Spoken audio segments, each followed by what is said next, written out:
শিল্পপতি হতে গেলে তাতে বহু কিছু জিনিসের প্রয়োজন হয়, আর সেটা বহু সময় লেগে যায়। কেন? শিল্পটা করতে তার জীবনে বহু সময় লেগে যায়। কেন? এক একটা জিনিস সঞ্চয় করে তাকে শিল্পের মধ্যে দাঁড় করাতে হয়, তবেই শিল্পটা করে। এটা চারটি চারা গাছ নয় যে গিয়ে পুঁতে দেবো আর চারটি একটু একটু করে জল দিয়ে দেবো, গাছটি বড় হয়ে যাবে।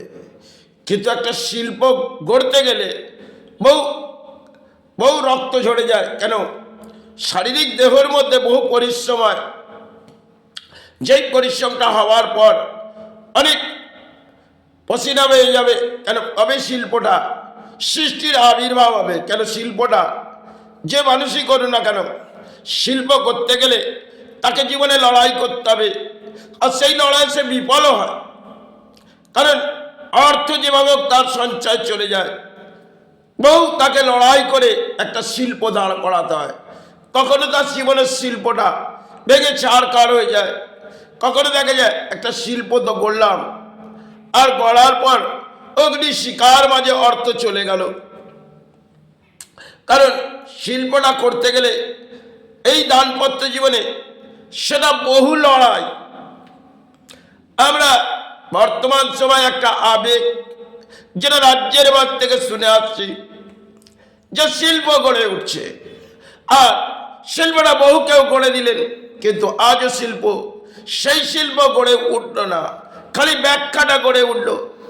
বহু সময় ধরে রাজ্যের মাঝে রাজনীতিতে শিল্প গড়ার প্রকল্প হয়েছে, কিন্তু একটা সময় শিল্পকে সরানো হয়েছিল। আজ যদি ভাবি আমরা শিল্প অতি তাড়াতাড়ি গড়ে নেব, কিন্তু না। একটা শিল্প গড়তে গেলে এক একটা মায়ের সন্তানকে জায়গা দিতে হবে, এবং এই ভূমিতে জায়গা দিতে দিতে তার পেছনে লড়াই তিনি করবে। তারপর তিনি এক একটা কন্ট্রাক্ট নেবে, বহু কিছু তার মধ্যে লড়াই হবে, তারপর শিল্পটা হবে। কিন্তু আমাদের বাংলায় বোঝানো হয় এই যে যখনই কেউ আসছে এই শিল্প গড়ে উঠবে। কিন্তু একটা সময় রতন টাটা, তিনি হয়তো এই ভারতবর্ষের একজন শিল্পী ছিলেন, কারণ অর্থনীতিবিদ, তিনি বহু কিছু কোম্পানি গড়েছিলেন, তাই এই বাংলার দিকে চেয়ে দেখেছিলেন, কারণ বাংলায় একটি শিল্প গড়ে ওঠাও। এবং সেখানে একটি বাংলার দুর্ভাগ্য নেমে এলো, ওনাকে এই জায়গা থেকে সরাও, কারণ না সরালে আমাদের ক্ষয়ক্ষতি হয়ে যাবে। তাকে বাংলা থেকে উচ্ছেদ করলেন, করার পর রতন টাটা সরে গেলেন, তার কিছু যায় এসলো না।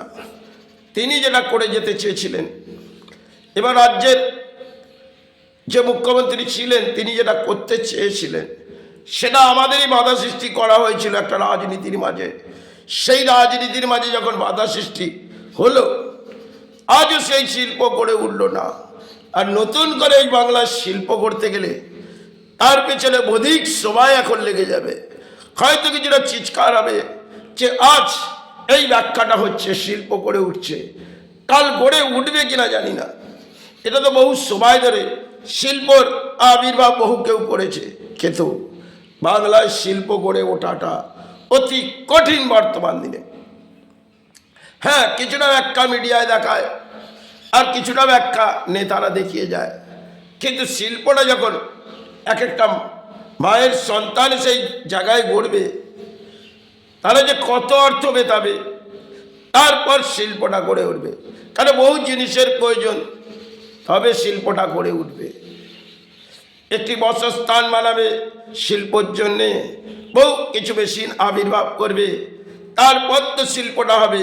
এবং তিনি দেখবে শিল্পটা চলবে কিনা এই জায়গায়, তারপর তিনি শিল্পর জায়গা চুনবে যে কীভাবে এর প্রোডাক্টটা কোন জায়গায়, রাস্তাঘাট দেখবেন, তবে তিনি শিল্পটা গড়বেন। শিল্প গড়া অত সোজা নয়। আমরা যে কোনো জিনিসকে সিধে মনে করি, কিন্তু যদি পাতাটাকে উল্টে দেখি তাহলে এর মধ্যে ফাঁকা। বহু কিছু দেখবেন আমাদের সমাজের লজিক দিয়ে ব্যাখ্যা হয়, কিন্তু শিল্পটা করতে গেলে তাকে বহু পসিনা ভাঙাতে হয়। তাহলে একটা চাষের জমিতে নয় যে আমি চাষ কিছু ধান ছড়িয়ে দিলাম, ধানটি পুঁতে দেওয়ার পর কাস্তে নিয়ে কেটে নিলাম, এটা নয়। কেন শিল্পের মধ্যে বহু লড়াই, হয়তো এই লড়াইটা বহু সময় আগে হয়েছিল বাংলায়। নতুন করে এই আশাবৃদ্ধি মনে হয় বাংলার শিল্প গড়ে উঠবে কিনা তা হয়তো জানি না, তবে যদি গড়ে ওঠে এটা বাংলার সৌভাগ্য।